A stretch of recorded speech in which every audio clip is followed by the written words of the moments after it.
তারা আবার মমতাজদেরকে ফাইটটা যায় চল্লা যায় টাইপের লোকদেরকে আনতেছে। দ্বিতীয় চেম্বারটা হচ্ছে মমতাজ আর সুবর্ণা মোস্তফাদের, আসাদুজ্জামান নূরদের ভরণ পোষণ কেন্দ্র হবে, যারা ধরেন প্রত্যেকটা আসনে 5 জন করে নমিনেশন সিট করে একটা বড় পলিটিক্যাল পার্টি। রিডিং করতে পারে না বাংলা, এরকম মহিলা এমপি আমরা দেখছি। বাজেট আসনে তার স্বামীর খুনের বিচার চাইছে, এরকম মহিলা এমপি আমি দেখছি, যে বিএনপির আমলে আমার স্বামী মারা গেছে ওটা বিচার চাই মাননীয় প্রধানমন্ত্রী।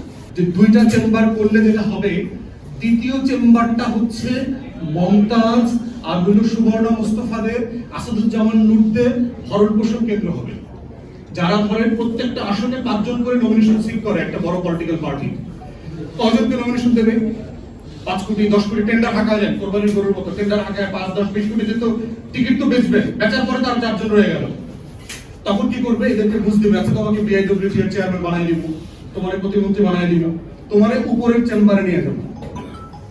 তাহলে যেটা হবে, রাজনীতিকে ঘিরে করাপশনের আমার আরো লুটপাট বাণিজ্যের একটা জায়গা তৈরি হবে, এবং ওই 100 লোকেরও কিন্তু আবার লুটপাটের ট্যাক্স ফ্রি গাড়ি, রাজুকের প্লট, ফ্ল্যাট, সুবিধা, বাটলার এগুলো মেইনটেইন করবার জন্য আরো শত শত হাজার হাজার কোটি টাকা আমার ট্যাক্স পেয়ারদের জায়গা থেকে বরাদ্দ দিতে হবে।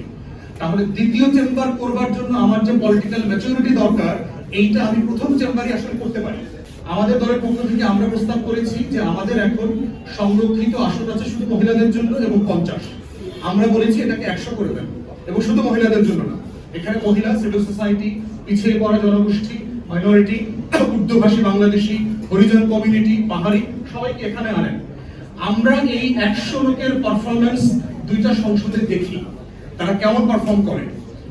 আমাদের দিক থেকে দেখবেন যে পলিটিক্যাল পার্টিস গুলো কি রাইট সিলেকশন করছে কিনা, না তারা আবার মমতাজদেরকে ফাইটটা যায় চল্লা যায় টাইপের লোকদেরকে আনতেছে।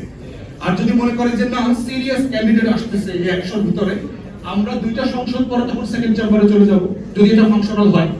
কিন্তু যদি এটা ফাংশনাল যেহেতু হয় নাই, আমরা ভালো রোল মডেল পলিটিক্যাল মেয়েদেরকে কি আনতে পেরেছি? আমাদের গত সংসদে যে মেয়েদেরকে 30 35 50 করে আনলাম, কয়জন ভালো ফিমেল পলিটিশিয়ান আসছে যাদেরকে দেখে ইয়াং মেয়েরা, তরুণীরা পলিটিক্সে আসতে আগ্রহী হচ্ছে না? কারণ যাদেরকে দেখে রিডিং করতে পারে না বাংলা, এরকম মহিলা এমপি আমরা দেখছি। বাজেট আসনে তার স্বামীর খুনের বিচার চাইছে, এরকম মহিলা এমপি আমি দেখছি, যে বিএনপির আমলে আমার স্বামী মারা গেছে ওটা বিচার চাই মাননীয় প্রধানমন্ত্রী। বাজেটের অধিবেশনে বাংলাদেশে আপনার টোটাল আমার সংসদের হিস্ট্রি আমি যতটুকু করেছি, আমার ডেফিনেশনে হয়তো ম্যাট্রিক্স একটু উঁচু হইতে পারে, 50 জন মেম্বার অফ পার্লামেন্ট এমপি গত 53 বছরে বাংলাদেশ প্রডিউস করে নাই, 50 জনও করে নাই। গত 53 বছরের কথা বলছি, কিন্তু 1 সংসদের কথা বলছে না। পার্লামেন্ট মেম্বার বলতে যা বোঝানো হয় দুনিয়াতে, যদি হাউস অফ কমন্সের স্ট্যান্ডার্ড আমি ধরি, তার 50 জন 53 বছরে তৈরি করা যায়নি। কিন্তু সেখানে আপনি 300 থেকে 400 নিবেন, উপরে আবার 100 নিবেন।